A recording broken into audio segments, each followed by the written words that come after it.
News, सच जरूरी है। आप देख रहे हैं महाराष्ट्र का number 1 channel MNS news. MNS news ऐसी खबरें लाता है जो चौंकाने वाली होती है। आज MNS न्यूज के स्क्रीन पर आप देख रहे हैं, मेरे साथ जीशान सिद्दीकी इस वक्त मौजूद है। और मैं आपको बता दूं कि राम झूले वाला जो एक्सीडेंट था वो शायद ही कोई भूल पाया होगा। वो नेशनल खबर बन चुकी है उसकी और सबकी निगाह उस पर है। मैं आपको थोड़ी सी जानकारी दे दूं कि राम झूला पे जो एक्सीडेंट हुआ था वो 24 फरवरी 2024 को हुआ था। रात के लगभग 2 बज रहे थे। उस वक्त हो ये रहा था कि आतिफ और हुसैन अपनी एक्टिवा से अपने मोमिनपुरा की ओर जा रहे थे कि पीछे से एक पापा की परी जिसे कहा जाता है, रितिका मालू और उनकी सहयोगी माधुरी सारडा, ये दोनों जा रहे थे और बताया जा रहा है कि वो नशे में थे और उन्होंने पीछे से उस एक्टिवा को बहुत बुरी तरह से पीछे से ठोस मारा और वो जा गिरे। दोनों की, एक की हुसैन की तो स्पॉट पर ही मौत हो गई, लेकिन आतिफ को एक हॉस्पिटल में, निजी हॉस्पिटल में एडमिट कराया गया था, जिसके बाद उनकी भी मौत हो गई। इन सारे मामलों को, इन सारे केसेस को देखने वाले अगर कोई है तो जनता फाउंडेशन के अध्यक्ष जीशान सिद्दीकी का मैं आपको परिचय दे दूंगा। कोरोना काल में इन्होंने जब डॉक्टरों के पास जाकर काफ़ी लोगों के बिल को कम करवाया था, जो कि उस वक्त कोरोना काल की महामारी चल रही थी और हॉस्पिटलों में महामारी मची हुई थी पैसों को लेकर, बिल को लेकर। तो उस वक्त इनकी काफ़ी बड़ी भूमिका रही है, क्योंकि एक तरह से ये कोरोना योद्धा भी माने जाते हैं। तो हमारे MNS न्यूज़ में आपका बहुत बहुत स्वागत है जीशान सिद्दीकी साहब। जीशान सिद्दीकी साहब, आपने पूरा गौर कर रहे हैं, पूरा ध्यान हम आपके ऊपर में भी दे रहे हैं कि आपने शुरू से लेकर 24 फरवरी 2024 से लेकर जो राम झूला पे एक्सीडेंट हुआ उसके बाद से आप लगातार उस केस में बने हुए हैं और आपकी निगाहें पूरी उस केस में लगी है। तो क्या मामला था, कैसे वो एक्सीडेंट हुआ, थोड़ा हमें, हमारे जो नए दर्शक जो आपको देख रहे हैं हमारे MNS न्यूज़ पर, थोड़ी सी आप रोशनी डालिए। सबसे पहले जैसा अभी आपने बताया है कि रितिका मालू शराब पीकर गाड़ी चलाते हुए आ रही थी, 24 फरवरी की रात की घटना है। आतिफ और हुसैन, जो कि एक तरह से दोनों ही अपनी अपनी फैमिली के ब्रेड अर्नर्स थे, मेन करता धरता, वो लड़के रात में सिर्फ जा रहे थे एक्टिवा से। किसी को ये गुमान भी नहीं था, उनके माँ बाप को ये गुमान भी नहीं था कि हमारी औलादे जो निकली है वो आखिरी बार हमसे मिलके निकली है। यहाँ से अपनी अय्याशी में चूर, अपने नशे में शराब के चूर, पार्टी करके रितिका मालू आ रही है अपनी महंगी मर्सिडीज गाड़ी से काफ़ी स्पीड में। ऐसा भी बताया गया रिपोर्ट में कि 3-3.5 मिनट में CP क्लब से राम झूला पर वो पहुंची है। मतलब मेरे ख्याल से CP क्लब राम झूला से 3.5-4 किलोमीटर के करीब शायद होगा। 3-3.5 मिनट में वहां से ड्राइव करते हुए यार इतनी स्पीड में इसने गाड़ी ठोक दी। जगह पर जब गाड़ी ठोकी, स्पॉट पर हुसैन की डेथ हो गई। आतिफ का अगले दिन उपचार के दौरान इंतकाल हो गया, डेथ हो गई। आतिफ को कितने भाई बहन थे, उनके परिवार में कौन कौन था? आतिफ के 2 और भाई है जी, उसकी बहन है, मम्मी है, पापा है। आतिफ करता क्या था? आतिफ IT कंपनी में जॉब करता था। नागपुर में? नहीं, हैदराबाद में। जी, पहले नागपुर में थे, बाद में वहाँ पर शिफ्ट हुए। वैसे ही हुसैन जो है, हुसैन भी ऐसा लड़का था कि हुसैन के जैसा आतिफ और हुसैन साथ के ही थे।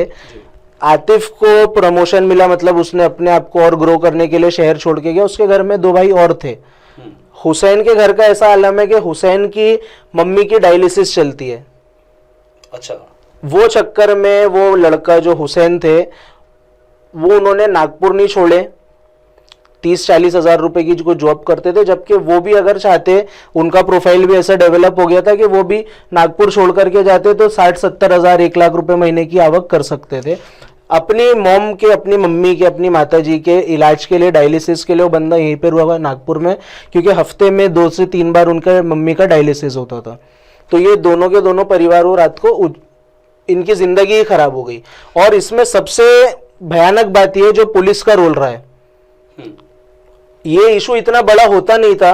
फर्स्ट डे अगर तुरंत जगह से उनको अटक किया जाता, लड़कियों को शराब में वो डोल रही थी। वो दूसरा जो एक वीडियो और आया है उसमें क्लियर देखा जा रहा है, डोल रही थी रितिका मालू, माधुरी सारडा, दोनों ही डोल रहे थे। दारू पी के थे, दोनों शराब पी करते हैं। अच्छा। इसमें पुलिस की सबसे गंदी चालबाजी ये थी, एक PSI परशुराम भवाड़ है, तहसील पुलिस स्टेशन के PSI, गांधी बाग का तहसील पुलिस स्टेशन के पीएसआई परशुराम भवाड़ स्पॉट पर पहुंचे थे। उसकी बाकायदा फोटो है, आरोपियों के बाजू में भवाड़ खड़े हुए हैं। ये हमारे पास में ये कौन है? पीएसआई भवाड़ तहसील पुलिस स्टेशन के उप निरीक्षक है। जब एक्सीडेंट हुआ, अच्छा, ये जगह पर पहुंचे। हाँ, इनका काम था, जैसा आप 31 को बैरिगेटिंग लगाते हो, कोई पार्टी करके आ रहा है, दारू पी कर है कि नहीं है, आप पट से पंप लगाते हो, फूक इसमें पॉजिटिव है नेगेटिव है, दारू पी कर है कि नहीं है। उस दिन कोई मुस्लिम समाज का कोई त्योहार भी था शायद। अगले दिन शब बारात का त्योहार था, उसके अगले दिन जी।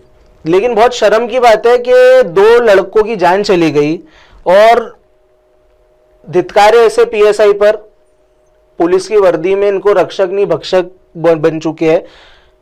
यहाँ इनको पैसे वाले लोग दिख रहे हैं, इनको ये नजर नहीं आया कि 2 जानें चली गई है। आई विटनेस का तो ये भी बोलना है कि जगह पर जब पीएसआई भवाड़ थे मौजूद, 2 कोई लोग आए, बताया जा रहा है रितिका मालूका और माधुरी सारडा दोनों के हस्बैंड्स है। आरोपी जो है वो पैसे वाले लोग हैं, ऐसा बहुत पैसे वाले लोग हैं। अच्छा, और वही बेसिस पर पीएसआई भवाड़ ने उनको छोड़ दिए। उनसे बाकायदा ऐसा गले मिला है रितिका मालू का हस्बैंड, बाकायदा पीएसआई भवाड़ को उसने बोला है साहब मैं आपका मान सम्मान कर दूंगा। पीएसआई भवाड़ बोले हम देखेंगे, आप निकलो तो अभी यहाँ से। वो मतलब एक हिसाब से वो वर्दी का काम नहीं कर रहे, एक हिसाब से वो पैसे वालों के लिए काम कर रहे हैं कि वो आ रहे हैं तो वो ये उनका कर्तव्य है कि 2 जाने चली गई, वहां पर कानूनी कार्रवाई में इतनी सी भी ढील ना छोड़ी जाए। एक्सीडेंट हुआ तो तब इन लोगों ने कोई सपोर्ट नहीं किया कि उनको हॉस्पिटल पहुंचाना है या ऐसा कुछ? कोई सपोर्ट नहीं, कोई सपोर्ट नहीं।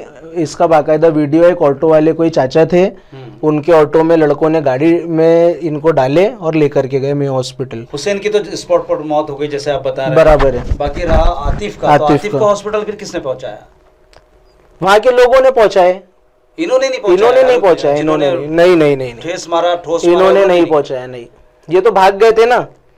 अच्छा, ये जगह से भाग गए थे, भगा दिए गए थे। पुलिस ने उनको भगा दिया। ये अपने पावर से भागना और भगाना दोनों चीज इसमें शामिल थी। तो पुलिस के डेरिंग से आपका आरोप है कि कहीं पुलिस ने बहुत ज्यादा साथ दिया उनका, ये कहना है? बहुत ज्यादा। और हमने ये भी सुना है कि उनकी जो रिपोर्ट आई थी, वो रिपोर्ट मेडिकल रिपोर्ट करवाना था तो उन्हें भगा दिया गया, ये बात सही? उन्हें भगा दिया गया। मैं आपको एक वीडियो और देता हूँ जहाँ पर मैं मौजूद था तहसील पुलिस स्टेशन में। आप उसके अंदर पीएसआई भवाड़ की बातें सुनिए। ये घटना की रात की बात है, बाकायदा वीडियो हमारे पास में मौजूद है। मैं पीएसआई भवाड़ को बोल रहा हूँ कि साहब लड़कियां गायब कैसे हुई? तो पीएसआई भवाड़ का बोल रहा हूँ कब चले गई हमको समझ नहीं आया। मैंने बोला साहब एक हेलमेट पहना हुआ बिना हेलमेट का जो व्यक्ति रहता है उसको आप लोग पकड़ते हो, जगह से हिल नहीं पाता है जब तक पुलिस ना छोड़े। नहीं, उनका पुलिस का ये भी कहना था कि हमारे साथ में लेडीज पुलिस नहीं थी। नहीं, देखिए ये क्रिमिनल मैनुअल में दिया गया है, सुप्रीम कोर्ट के भी ऑर्डर्स है कि ऐसा हीनियस क्राइम अगर घटता है तो महिला कांस्टेबल के बिना भी इनको अरेस्ट किया जा सकता है। और इसके अलावा इसमें कोई टाइम बाइंडिंग नहीं है कि 6 बजे के बाद नहीं 8 बजे के। 2 जाने चले गए, इससे ज्यादा हीनियस क्राइम क्या रहेगा? और अगर ये चीज मेरे जैसे व्यक्ति को पता है क्रिमिनल मैनुअल क्या बोल रही है, सुप्रीम कोर्ट के ऑर्डर्स इस मामले में क्या बोल रहे हैं, जजमेंट्स क्या बोल रहे हैं, तो पुलिस को अगर नहीं पता है तो उसने तो अपनी ड्यूटी छोड़ देना चाहिए। उनको पता सब चीजें रहती है, ये सिर्फ एक बहाना रहता है कि हम किस तरीके से पैसे वालों को मदद कर सके।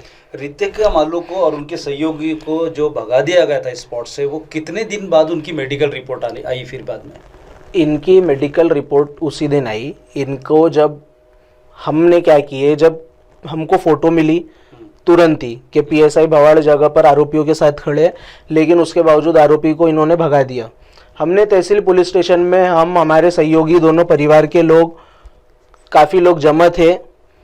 मैंने लिखित में शिकायत भी हमने बनवाए। लिखित शिकायत में हमने इस चीज़ का उल्लेख किया कि ऐसी ऐसी घटना हुई है, यहाँ पर ये व्यक्तियों की मौत हुई है, पीएसआई भवाड़ ने जगह से आरोपियों को भगाया है।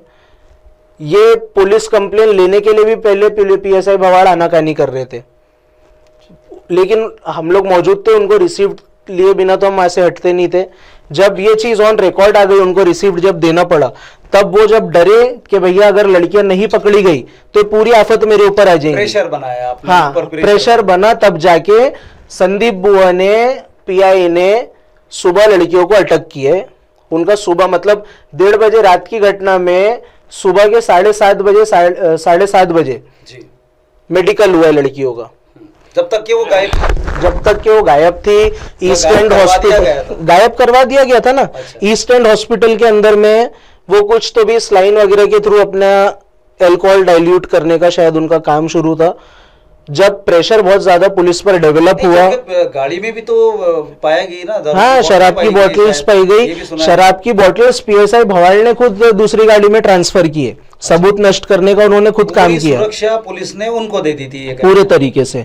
उसके बाद में जब देखिए पहले लड़कियां फरार है, जब लड़कियां फरार है, आरोपी फरार है, तब संदीप बुआ पीआई जो है तहसील पुलिस स्टेशन के, वो हमको ये ज्ञान दे रहे हैं कि अपन गाड़ी के नाम से पहले गुना दर्ज कर लो, पहले गाड़ी, क्योंकि लेट नहीं कर सकते अपन, लेट कर देंगे तो कोर्ट में उनको फायदा हो जाएगा, एफआईआर कर दो।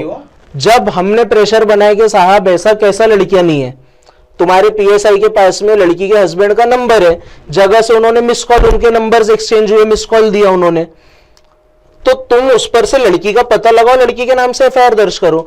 जब प्रेशर बहुत बढ़ गया पुलिस पर, जब पुलिस को मजबूरन लड़कियों को पकड़ के मेडिकल ले जाना पड़ा, उसके बाद मेडिकल चल रहा है आरोपी लड़कियों का, लड़कियां सामने है, और तब संदीप बुआ मेरे को फोन के ऊपर बोलते कि अज्ञात के नाम से पहले जीशान गुना दर्ज कर लो, गुना दर्ज करने मत रोको। क्यों इस मामले को दबाया जा रहा था, क्यों इस मामले को खामोश किया जा रहा था, जबकि दो जाने, उस परिवार की 2 जाने चले गई, क्यों दबाया जा रहा था? मैं पहले मेरी बात कंप्लीट कर लूं।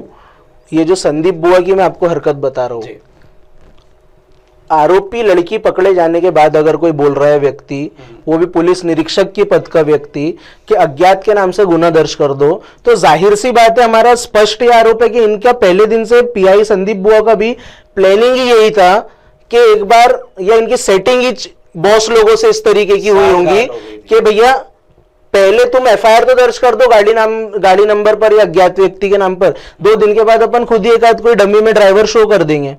जब हमने बोले साहब जब मेडिकल हो रहा है, लड़की पकड़ी गई, तो हम तो यहां से हलेंगे नहीं जब तक आरोपी के नाम से वो वीडियो वायरल हुआ था, एफआईआर दर्ज अगर नहीं होगा, तब जाकर बड़े जान पर उतारू होके संदीप बुआ का चेहरा छोटा हो गया। उन्होंने रितिका मालू माधुरी सारडा के नाम से गुना दर्ज किया, गुना दर्ज करा नॉर्मल, उसमें कोई वो नहीं आया उनका, नॉर्मल 304A लगाया गया जो कि बेलेबल ऑफेंस है। शराब पीकर हिट एंड रन वाला मामला नहीं लगाया गया, नॉन बेलेबल वाला मामला नहीं लगाया गया, वो सही था। जगह से उनकी मतलब ये था, इतनी गंदी ये बात है,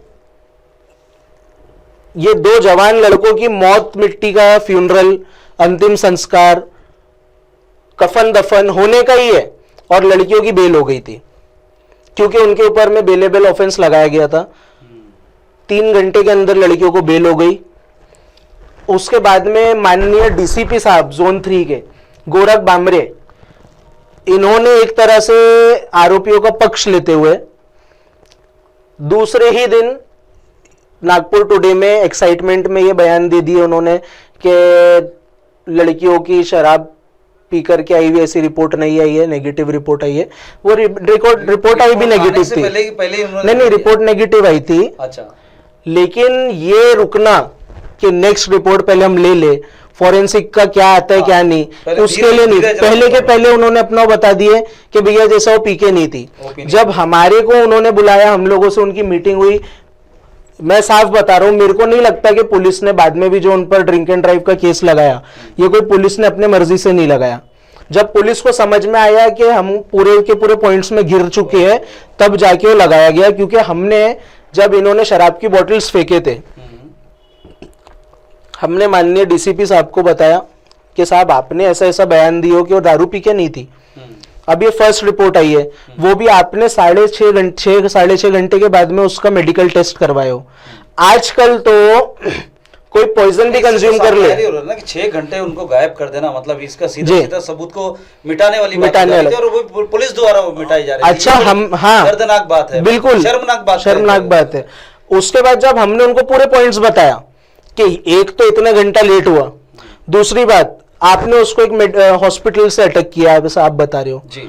आजकल कोई पॉइजन भी पी ले, जहर भी पी ले, तो स्लाइन से तुरंत उसके ब्लड में से पॉइजन को डाइल्यूट कर दिया जाता है। तो ये शराब पॉइजन जितनी तो जहरीली नहीं है, इसको डाइल्यूट करना और इजी है। हमारे लड़कों ने